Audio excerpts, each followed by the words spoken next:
Welcome to பென்டர் study. இன்றைக்கி நம்ம reasoning சம்மந்தமாக இருக்கிற ப்ரீவியஸ் இயர் கொஸ்டின் தான் பார்க்க போகிறோம். நம்ம முன்னாடி வரைக்கும் இந்த இந்த பிடிஎஃப் தான் நம்ம கொடுத்துட்டு இருந்தோம், மென்டல் எபிலிட்டி அண்ட் ரீசனிங் அப்படின்னு சொல்லிட்டுங்க. இப்போ அவங்க நியூ சிலபஸில் ரீசனிங்க்கு தனியாக கொண்டு வந்துட்டாங்க. ஏன்னா அது 10 கொஸ்டின் வந்துட்டாங்க.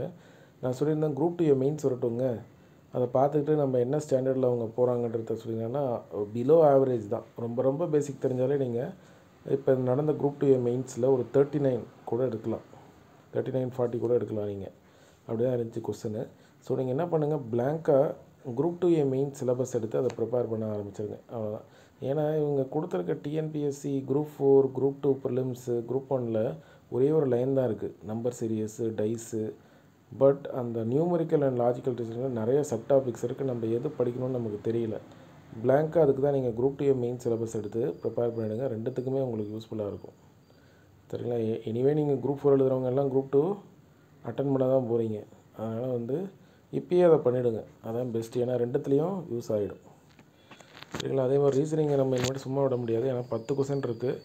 உங்களுக்கு தெரியும், டிஎன்பிஎஸ்சினாலே ஒரு கொஸ்டின்லேயே 1000 பேர் இருப்பாங்க. அதனால் ஒவ்வொரு கொஸ்டினும் ரொம்ப இம்பார்ட்டன்ட். இப்போ அப்படியே ட்ரெண்ட் இந்த பக்கம் மாறுது. யார் யார் ஜென்ரல் ஸ்டடீஸ், மென்டல் எபிலிட்டி, ரீசனிங்கில் தரவாக இருக்கீங்களோ அவங்களுக்கு தான் வேலை கிடைக்க போகுது. ஏன்னா பொது தமிழில் இனிமேட்டு எல்லாமே ஆவரேஜ் தான். சரியா? நீங்கள் 75 போட்டிங்கன்னா இன்னொருத்தவங்க வேறு 75 போடுவாங்க, அவ்வளோதான். ஏன்னா அதில் கான்செப்ட் பேஸ்டு வந்துருச்சு.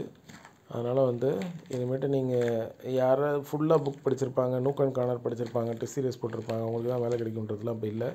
பொது தமிழ் இப்போ ஈஸியாகிடுச்சு, ஆல்மோஸ்ட் ஈஸியாகிடுச்சு. சரிங்களா? அவ்வளோக்கு அதில் நீங்கள் மார்க் போட்டு முந்த முடியாது. அதனால் ஜென்ரல் ஸ்டடீஸ் அண்ட் மென்டல் எபிலிட்டியில் உங்கள் டைமை ஸ்பெண்ட் பண்ணுங்கள். அதுதான் உங்களுக்கு வேலை வாங்கி தரும். சரிங்களா?